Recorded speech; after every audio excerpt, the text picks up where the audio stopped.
This is the Situation Room, the only way to start your day. My children. Because remember, it is not about if, it's about when your time on the face of the earth ceases to exist.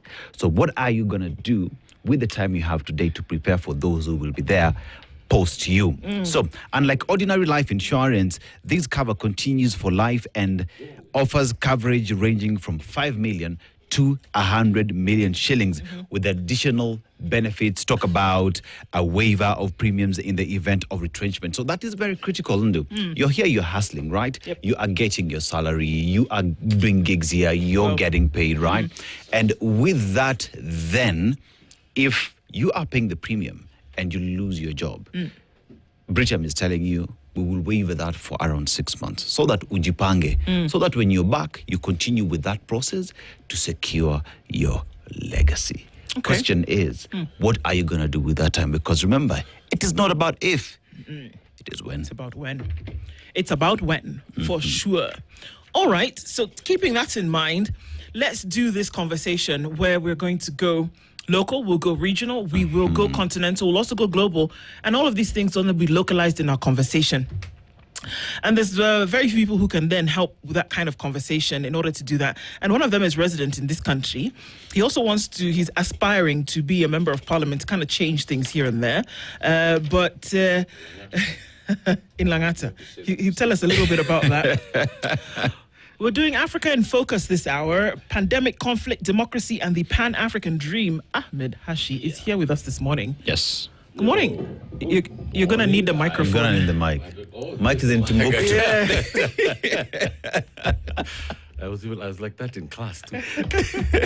Oh, really? Teachers used to have a very hard time with me. Ahmed, sit down. Then they would give me the exam and I'd still do really well. Yeah. You're one of those kids. But, when I was young growing up, talking about young, there used to be a song on the radio at 7 o'clock or 8 o'clock. It was called, I think it's Juma Balo, so that our coast viewers, we can know that, the real Swahili that we speak in this country is spoken down on the coast. Not here in Garissa or in Wajir. Yeah, and also in Buhungu. So they used to have a song, it's Al-Kheri mpenzi waonaje hali yako. Sabah al-Kheri mpenzi hali yangu ni kama yako. I think it's Juma Balo. So every morning when we used to wake up, this radio would come out.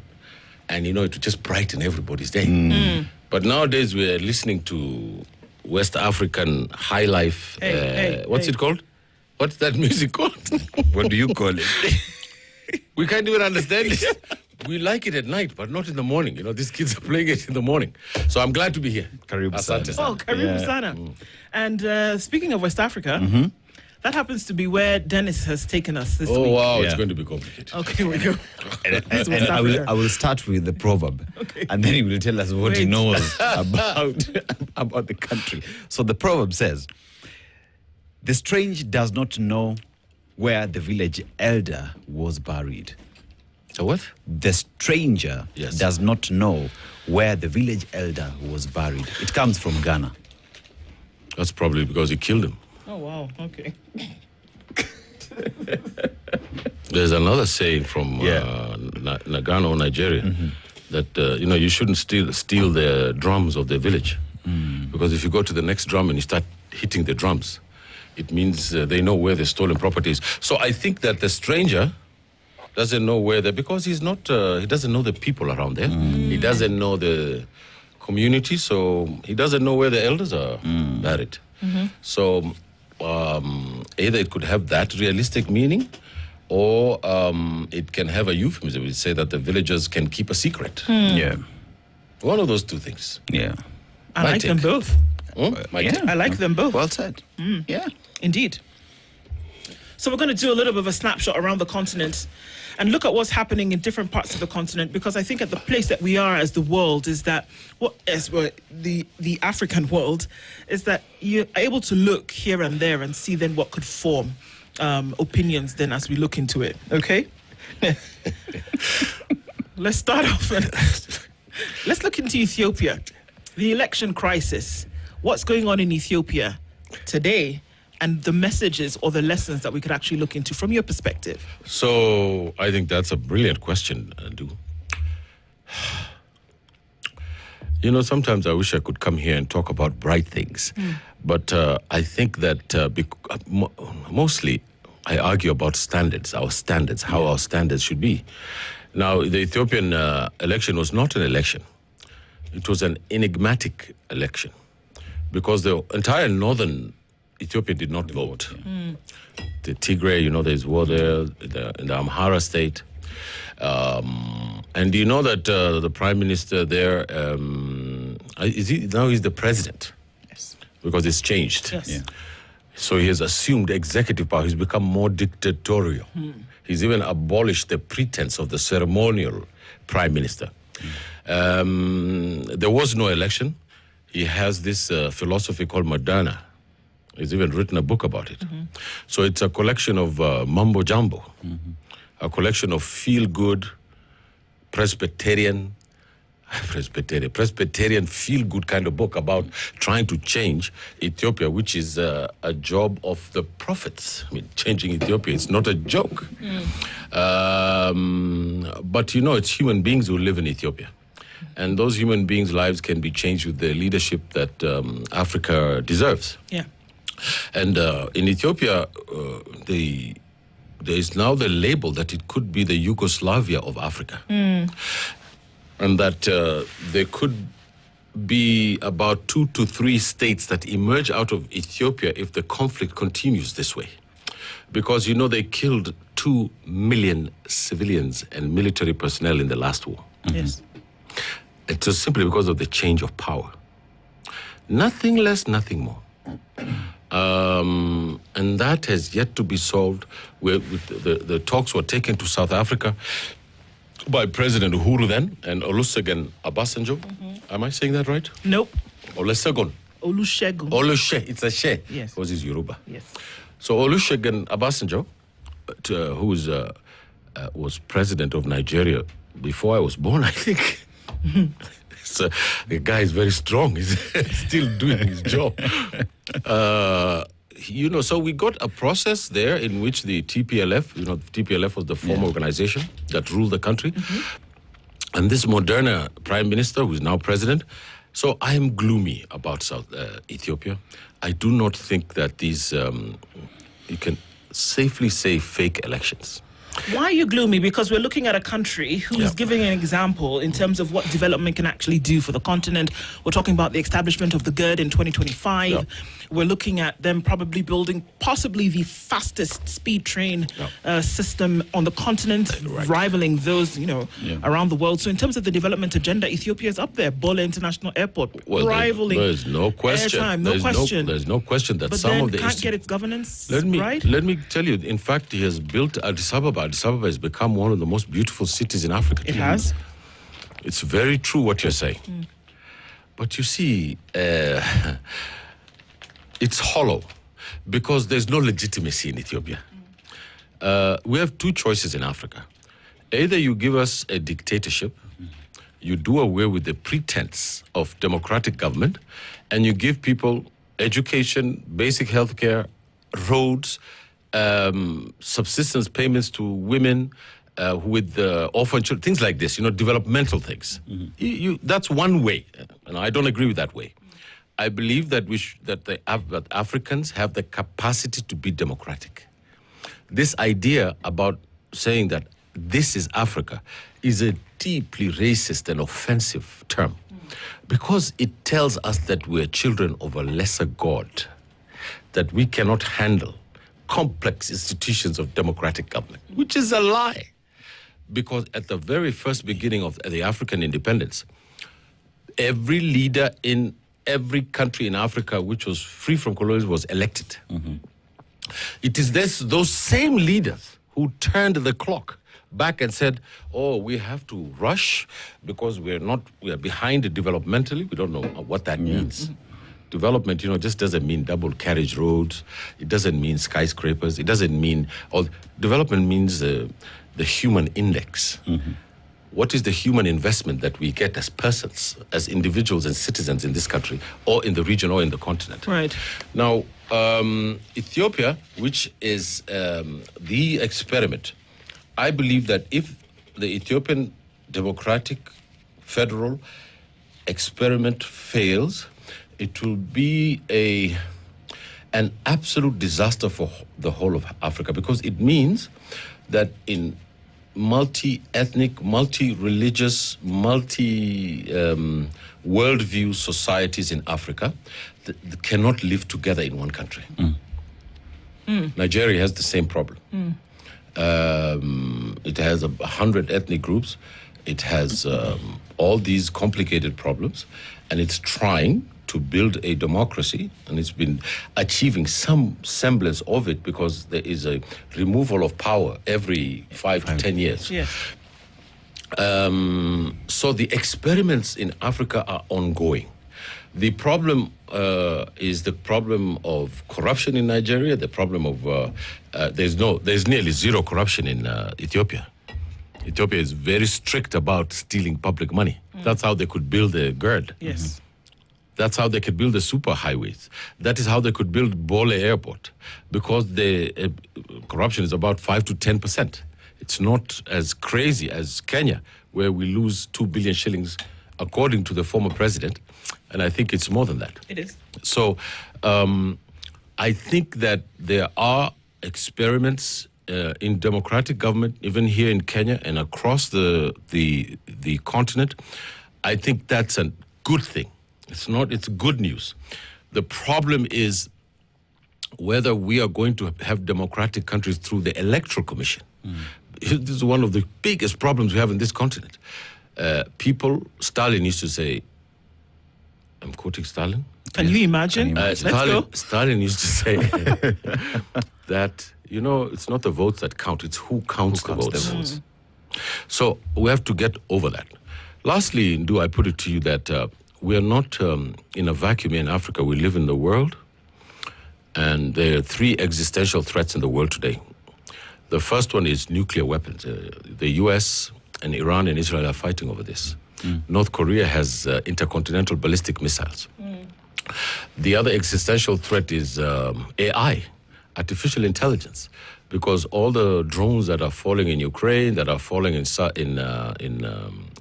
the rest of the world, is a threat, because if we give AI the computer formula to make or not make war games, we could destroy this world. And lastly, I think we have one more existential threat that Africa lives in, and that is a disease. We have a president who has allowed a strain of Ebola to come into our country. It says that black lives don't matter. That's what it says. It says that we can have a strain of Ebola that's incurable. We can cross the borders, bring it to our country, and, it travels through wildlife, first of all, this Ebola thing. It does. And that Laikipia place is full of wildlife. It's macabre. I shouldn't laugh at it, because it's so serious that, you're so sad that you just laugh at it. Right. Now, I think that in any other country, the president would have been charged with treason, brought in front of the Senate, and charged with high crimes and misdemeanors and be impeached. Yeah. But the country would go into a free fall. There would be a crisis. There would be a civil war. Yeah. Because other people would say it's not legitimate. Yeah. So that is the existential crisis of governance that we have in our country. We're trying. We have a new constitution. We don't want to follow the constitution. A court order has been given by a court of the Republic of Kenya, the High Court, and the plane still landed at Laikipia. The people of Laikipia demonstrated against this thing. That was not taken into consideration. 2 people have died, right? That tells you that President Ruto I remember him being interviewed by what's that Al Jazeera woman from Sierra Leone? Very smart journalist. She's called Thibault. I know who you're talking about. You know, Thibault something. The lady who's on Al Jazeera. She asked him one day, you're the deputy president and you wanted to be president. How are you dealing with that issue? Do you know what he said? He said, I deal with the issue based on the circumstances that I get. that means there's a complete right-wing, neoconservative realist who just looks at the balance sheets and does not have any joie de vivre about the nation state that we have. For him to be pressed by the Americans to bring Ebola and then get a travel ban. You know, we just got a travel ban? Yeah. You're aware? Yes. This is the highest stage of neocolonialism. It's the highest stage. And I think that the people of Kenya should be astonishingly angry. And I think it is also a writ as to why we should not elect him as the next president and should be a one-term president, which is a term that I invented. Now, Hashi, you look at the Ebola conversation, right, and the decisions made by William Ruto that he allowed U.S. to set up here. Yet we have the constitution that says public participation ought to happen. And you talk about public participation. Kenyans have told you, no, we don't want it. Americans themselves in the parliament are saying, you should not set it up in Kenya. You should bring Americans here to treat them because we have facilities to treat them back at home. But one asks the question, what does America have over President William Ruto to appoint that he chooses to disrespect the Constitution, the law he promised to protect and uphold? Is there? What is the strength that they have over, say, the Gulf states or other countries? The United States is an empire. And you have two choices. You either take the sandwich or you take the gun. Henry Kissinger said that. That's the choice you have in American diplomacy. They either give you the sandwich or they shoot you. So most of the time people take the sandwich. You could see the president said that they've been helping us with healthcare for the last 40 years. That's because we've been stealing the healthcare money for the last 40 years. Yes, it's true. Stealing the hell out of that place. Every group that comes there takes their... You know, there's a famous story that every time someone joins government, they live in Nairobi West. When they get into government, they go to Runda. Or Karen. Or Karen. So there's theft that's going on. So they did not work with us to help us with healthcare, as the president said. We were stealing the money. We accepted structural adjustment from the World Bank and the IMF. In fact, President Ruto himself is complaining about the IMF and the World Bank. So I'm not saying anything radical about that. So I think that what is the experience now in our continent? You see, I have this great admiration for the Sahel Union. And you know, in the other day, Benin elected a young president. And you know, the first thing he did, he went to Niger. Yes, he did. Yes, you know, that's the other virus that's coming. This virus that's coming of anti-imperialism and anti-neocolonialism in the continent. And it's taking a military form. I don't like that. I want it to take a civilian form. But because the pressures on these countries are so massive that at any moment, France can invade your country with Islamic terrorism. This Islamic terrorism nonsense. And then so you have to be a dictator. But the form that the dictatorship is taking in the Sahel Union is, yesterday, Captain Toure had 500 earth movers. He's building a double carriage highway. You've seen that, right? In Bina, you never thought it would happen, but it is. Who the hell is going to say anything about it? In Burkina Faso, who would then be... And this is the question. The things that you never thought could happen are happening. But then is there not a case that's being made here for the very thing that you say should be civilian? Everybody wouldn't. The people should then have a voice. But here we are seeing that somebody's not asking permission because they've asked permission for years. And what happened in Burkina Faso, for example? Nothing. Your sovereign fund goes to France. Bad.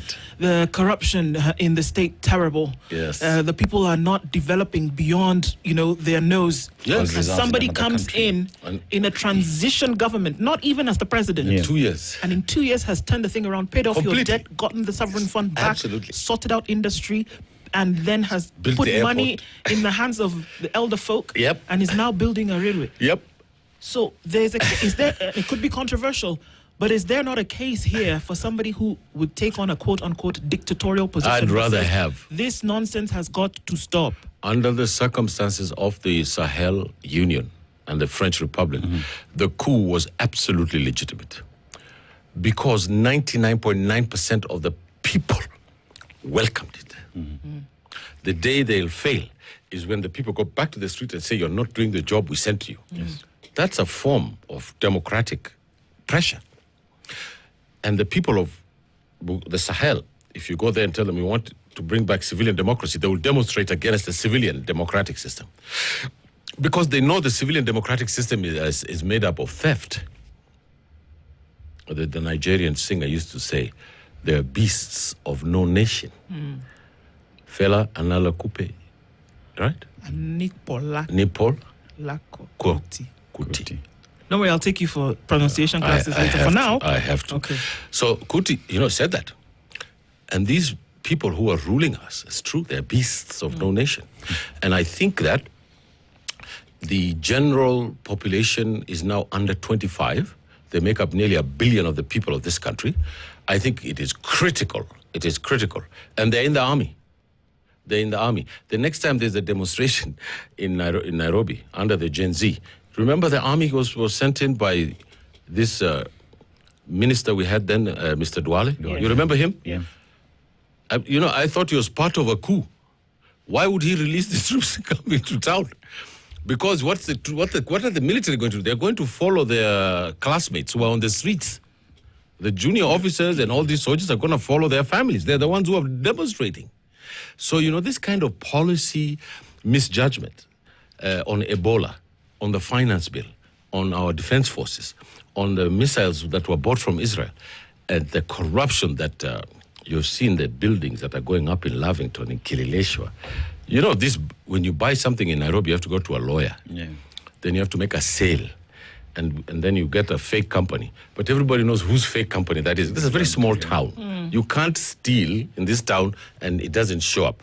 And there's a propensity for Africans to go to the highest hotels, with those people with very nice high heel shoes. You know who I'm talking about. And then have a lot of nyama choma and beer. And the whole dapo, peseli tengenezwa.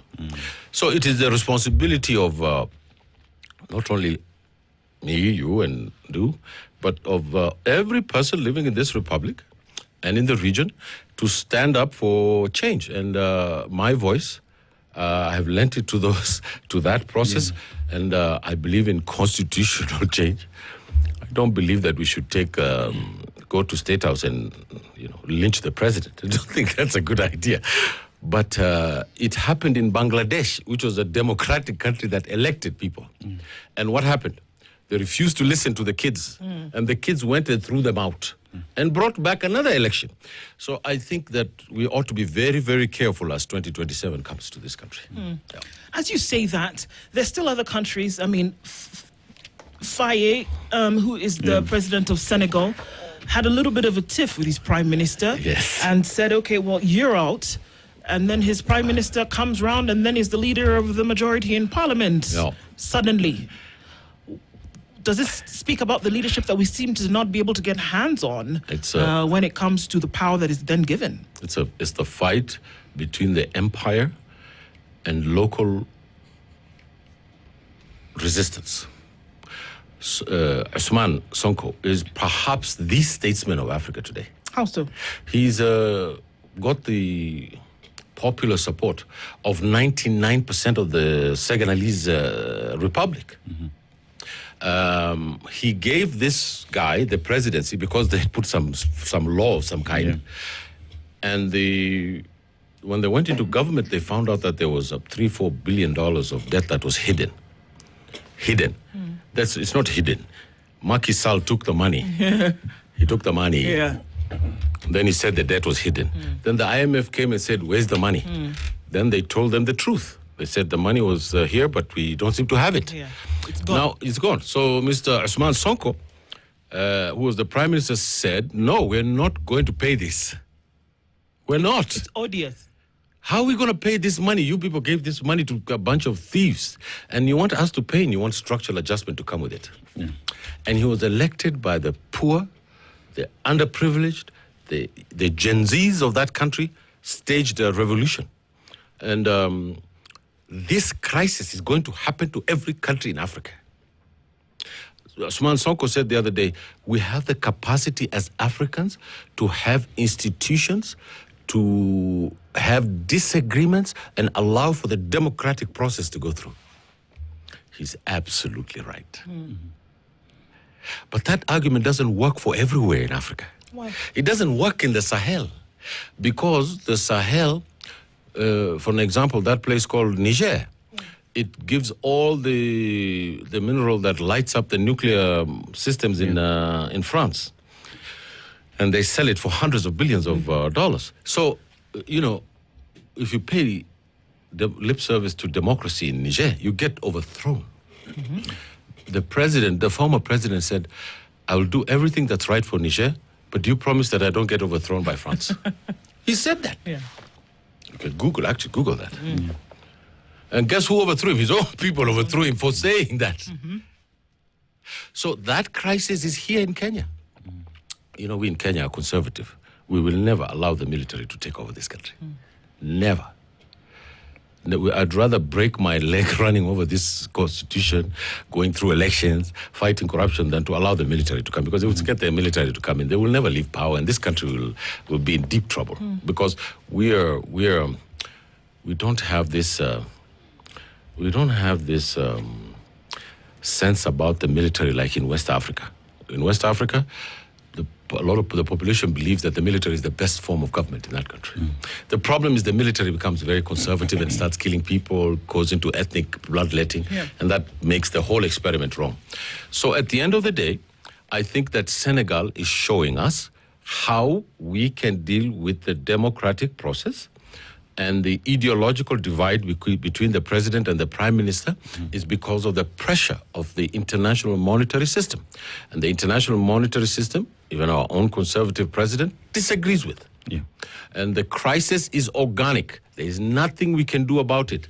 It is part of there's a school called the Anale School, which talks about something called the longue durée in political economy. That crisis now is here. It's in Kenya, it's in Tanzania, in Uganda it's being, suppressed. In South Africa it's showing up as xenophobia. It's showing up as xenophobia because the politicians in South Africa don't have an explanation for jobs for the people. So they say, it's the Nigerians who are taking your jobs. Or it's the Ghanaians who are taking your jobs. The people who come from Somalia, Ghana, and Nigeria make less than 1% of the economy of South Africa, maybe even 0.5%. Now, when the South African government doesn't know how to deal with issues of unemployment in the lumpen proletariat, you remember when you were in school? Yes. And we were all leftists. We used to be taught these things called lumpen proletariat. Yes. That's exactly what is going on there. They have no idea about how to give jobs. The lumpen proletariat is called the hoi polloi. Hoi polloi. Well, what happens when 300 Ghanaians then go back to Accra as they did last week? And then, Nigerians in our bullish nature will now try to put up barricades in Johannesburg. But then at some point, it'll be very clear that it's not the foreigners who are taking jobs because they will leave. They leave as they have done. They'll go somewhere else. They still remain jobless. And will they remain jobless, or will these jobs now miraculously appear? It's a stupid thing. What's happening there? It's happening in the underclass. Underclass always reacts in conservative ways. Remember, there's this quip I like about Frantz Fanon, who told us what's going to happen. He says this, you remember what he said? He said that the native does not want his freedom. So during the time of colonialism, it's a Manichaean situation. So he looks at the big house, the big farm, and the pretty blonde woman that the settler is married to, and he says, I want that. That's what I want. That's what I want. So the political class was supposed to change that into a consciousness of nation, into a consciousness of citizenship, into a consciousness of the market, of building institutions of the economy and of constitutional government. But it's impossible because they were never divorced from their desire to have the nice house with the picket fence and the blonde woman. Well, that is the dreams of every native. It is the dreams of immigration. It is the dreams of humanity itself. Italians and the Europeans, when they left to go for the American dream, that was the dream that the Americans sold to them, that you can buy a nice picket white house. And, you know, they all went and lived in New York, in Harlem, and in the Bronx. And their third generation happened to buy a house for $20,000-$30,000 US. So the question that we have today is whether the resources that we have and the economy that we have and the political economy of our history, does it allow for prosperity? Yes. We are rich. Nkrumah used to say, it is Africans who are poor, not Africa. Yep. Hashi, you know, when you look at the youngest continent, Africa today, and the young people, they are speaking. You come to Kenya and the Gen Zs show the leadership of the day, that it is not about what it is you guys are saying up there, it is about what it is we want as a people. Go to Tanzania and the demos as well spoke. Go to Uganda as well, you see the same. You go to Burkina Faso today and Stevie, don't ask who Stevie is, but Stevie would tell you. We'll talk about that later. Stevie would tell you, that is our guy. You know, Stevie would tell you, that is our guy and we want him there because we're seeing the changes he is doing today. Go to Senegal as well. The young people are telling the leadership that it is the people who will decide. So do we have a leadership problem, a leadership vacuum in the continent by failure of listening to the people? No, we have hundreds and millions of leaders in Africa. They're in the private sector, they're in the farms, they're in the house writing books, they're in TV programs, they're producers, they're presenters. We have leaders. And there are just so many of them. But they don't know what to do and how to do it, and they don't want to join this rotten system. But they will have to join this rotten system. They will have to confront the neoconservatives, the African neoconservative, and their ideologies, and they will have to stand up for their countries. And they're going to come from the middle classes. The middle class is the most transformative group of people in any society. The reason that they are very transformative is because of that dream of the picket fence and the car and all this. And that is a very transformative power, you know? It's very transformative, you know. Human beings are creatures of comfort. That's their thing. But in all seriousness, there's a guy called René Descartes who said, cogito ergo sum, in the European society is based on this. I have another one, cogito ergo Africa. This is my other, you know, I think because I'm an African. I see because I'm an African. I engage you because from the African perspective. 500 years ago, there was no Africa. There was me there with my camels. There was you over there doing your farming. There was her with the fishing and the market. When the white men came, then there was something for us to unite against.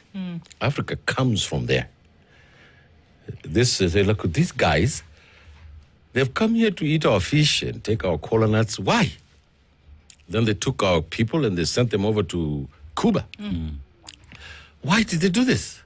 Because the system, the capital system that we have in the world started there. These ports of Liverpool, these ports of Brixton, these European cities, Amsterdam, they were built on the back of Africans. It's not rhetoric, it's true. It's true. And they keep apologizing for it. They keep apologizing for it. You know, they keep saying, we made a mistake. The last apology, there's a 96-year-old Belgian who was in charge of murdering Patrice Emery Lumumba. They put him in a big tube full of sulfuric acid. They were so angry with Lumumba because he told their king to get lost. After killing 10 million Congolese, then they put him in the sulfuric acid, and there was his tooth that was left, his tooth.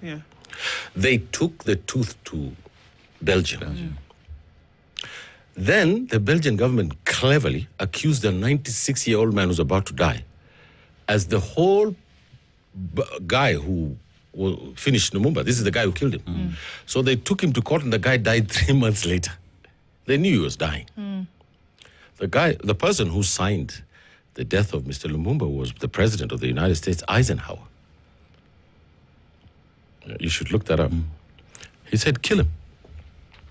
Because the DRC is the stomach of Africa. Yeah. It will feed us. It has lithium.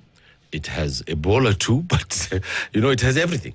It has the good and the bad, but it is at the heart of our continent.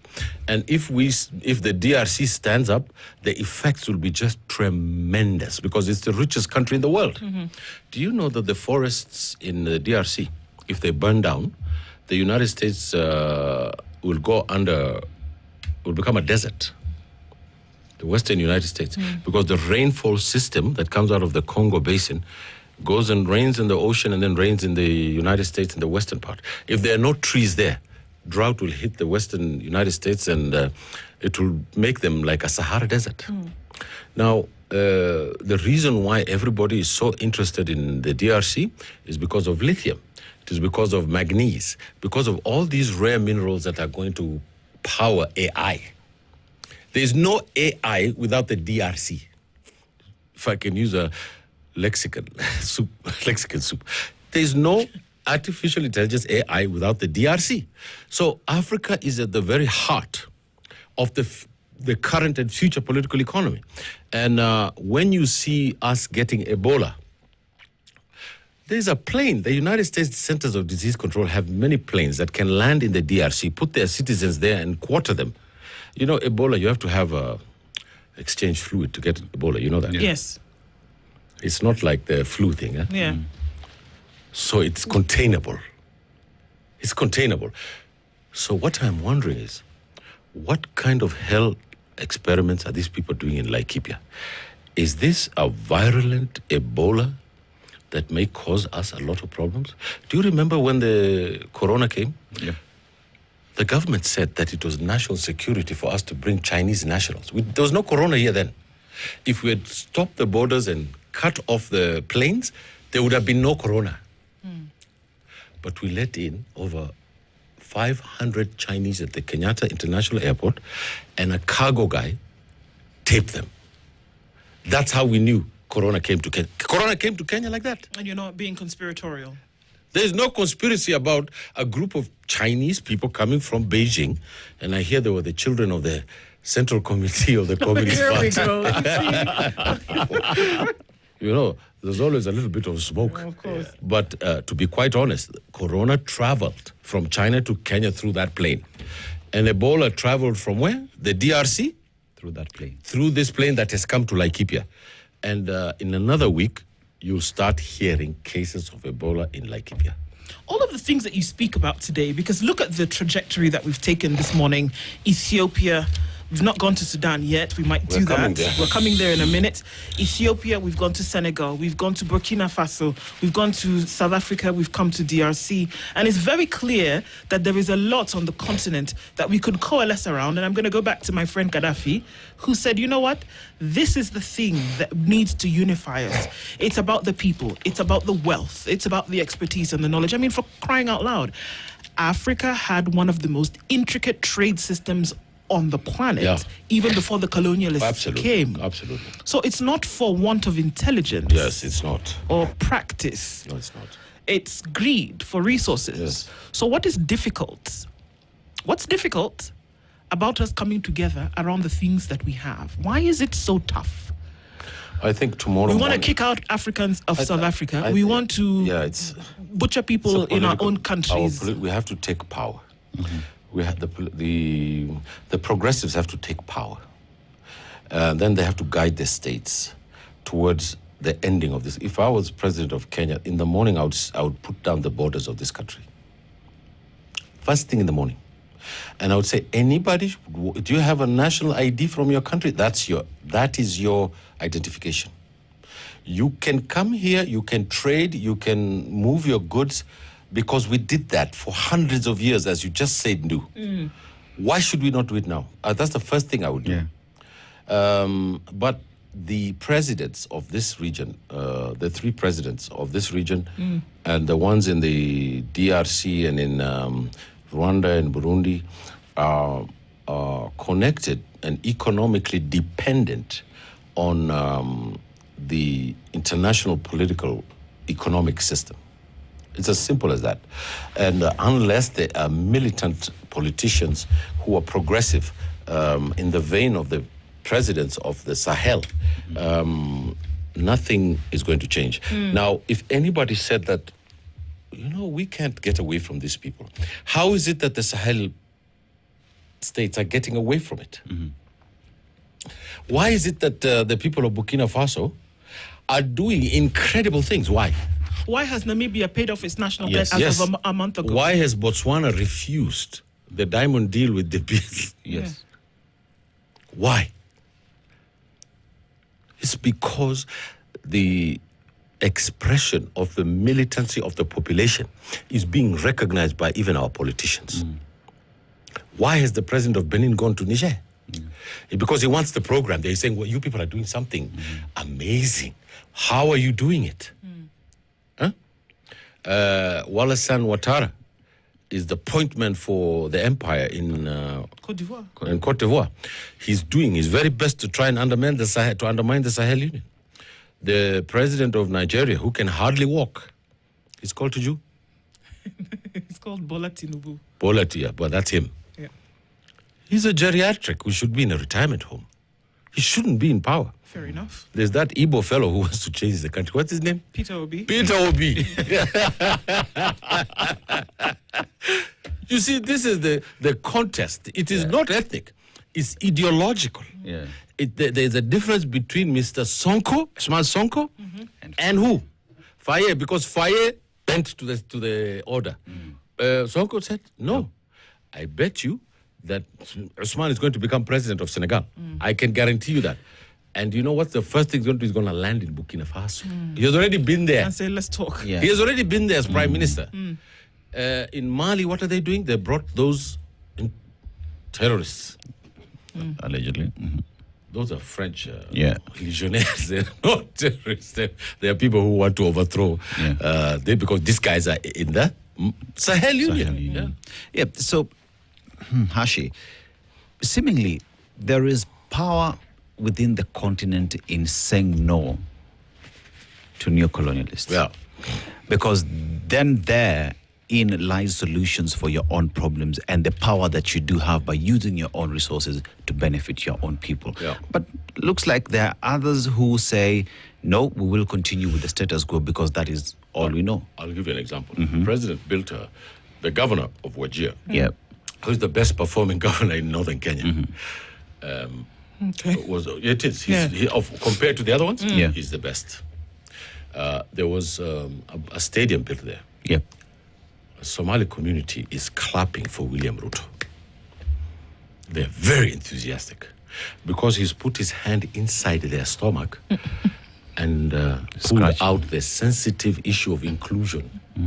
You know, the Kenya government discriminated against us because we had soft hair. You know, because, in the desert, you need to can't stop have it. hair. Wait. Can't have this. Have this hair. You'll die. Yeah. Yeah. Then you have to have long body because the perspiration, it's biological. It's got nothing. We are the oldest African hippoglobe. It's a genetics. You can check it. All these other people who went to Europe, they came from the Horn of Africa. Yes. Yeah. Chinese. These Chinese. Yeah. They're from West Africa. It's in the genetic. I read this genetic journals. Now, they discriminate against us because they said they want to join Somalia. So I remember when I was at primary school, they used to call me shifter. You know what a shifter is? Shifter is those bandits over there. Yeah. So the Somali community was very, very upset about this labeling. In 1982, General Mahmoud Mohammed stopped a coup by Raila Odinga. And we became citizens because of General Mahmoud in this country. Ahmed Hashi, Raila Odinga, and many other people fought for the constitution and devolution. And northern Kenya became free because of and the rest of the country, our poverty is the same. It's just ours is a bit lower than yours.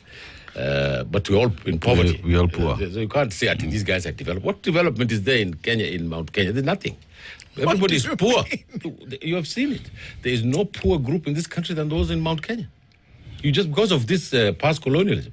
Then there's 100 billionaires, and the rest, they killed JM Karaoke because of that. So William Ruto scratched the stomach of our community with this Talanta Stadium, which has been named now by Governor Jir as Ahmed Khalif, the great Ahmed Khalif from Wajer, Allah Yarhamah, one of the leaders of this country.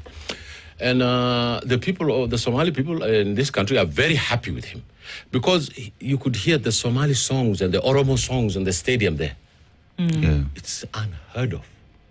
We used to hear Mwana Ambere ni Shekhoiro, Mwana Ambere, and then we'd hear the Kikuyu one. We used to hear these songs growing up, and even now. But we never used to hear the Somali songs that are part and parcel that were being sang yesterday at Wajir. It meant that they are part of this place. And it's very difficult to try. It was never the case before. It was never the case. You can't tell them, Ruto is calling you.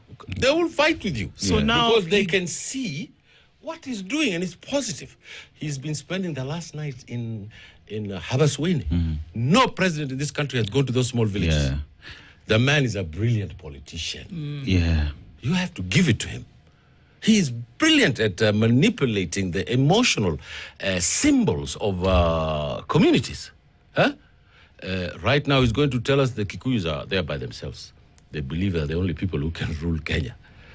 Oh, they're the ones who voted for you to become president. Do you remember that? They voted for him, they made him president, right? How come these guys have become the bad guys now? How? He's going to play this specter of Kabila. Because every day the campaign, he says, who Jama? What's his name? Which one exactly? Which one? The vice president, the former Rigathi Gachagua. Yes. You know, when he's speaking to Rigathi Gachagua, he's not speaking to Rigathi. You know that, right? He's speaking to who? The people of Mount Kenya. He's telling them, you guys be quiet. You've had your time. It's now time for the rest of Kenya to rule. Which means what? Him. If he gets a second term, you will hear something called 3-term. He's going to try and thwart the constitution. We're dealing with a very dangerous man. And if this country doesn't stand up to the values of our constitution, am I a Kikuyu? I'm not a Kikuyu. My entire constituency are in the government. I'm the only guy from my community who's opposed to the government because they are playing this game of we are Igbos, we are Yorubas, we are Fulani Hausa, this game that they're playing in Africa. These kids don't want this game. They want to go to the movies to see Spider-Man and eat popcorn after coming from work, which pays them a decent salary to buy a 2-bedroom apartment. These kids, that's what they want. They do not want this tribal nonsense. And everyone under 25 today says, "Nyumbani ni wapi?"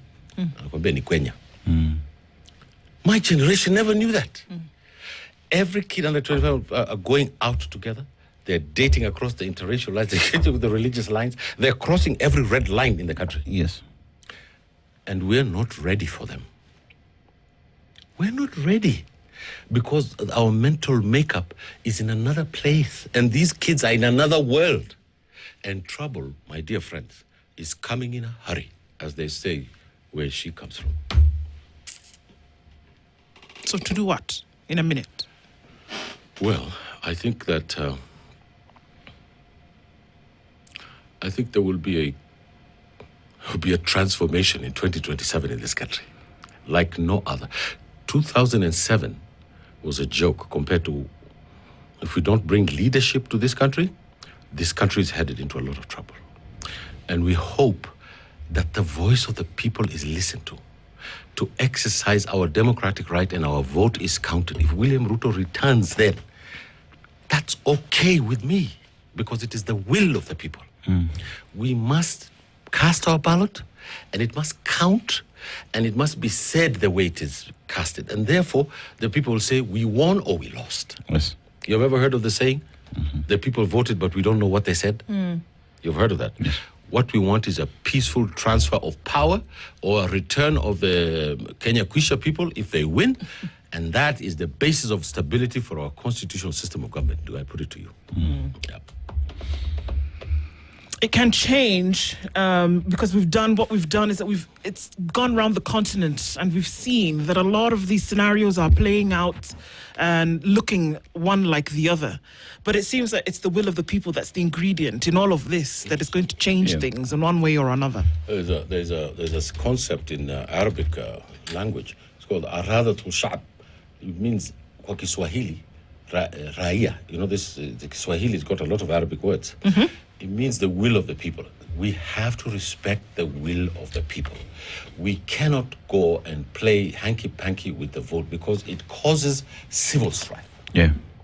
Go to the people, campaign, bring your agenda. If you lose, you know, the president said the other day at the prayer meeting, prayer breakfast, he said that if I lose, I'll go home. Yeah. I don't think that's what he meant. Oh, come on. What else do you mean? I think I know William Ruto. I know our president. Worked with him. There's the public one and there's the private one. Okay. And, you know, he learned these things from Moi. There was a Moi who stood in the church during the day with the Bible and at night was detaining people to go to jail.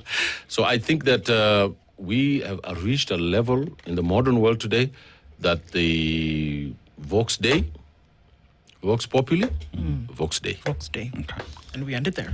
Ahmed Hashi, till the next time, Asante. Asante. It's a delight to be here. You know, actually, have you seen the comments on Africa issues that we do here? This show is watched in Malagash, in Benin, in Capo de Verde, in Tripoli. People are calling sending messages from places in Africa that one or two I haven't even heard of. True. Because this is a huge continent. It's shocking. And the sentiments are exactly the sentiments that we have. That's Africa coming together through this thing called the media. This is the most powerful institution in the world today. Thank you for inviting me here and be blessed about it. Karibu sana. Asante sana.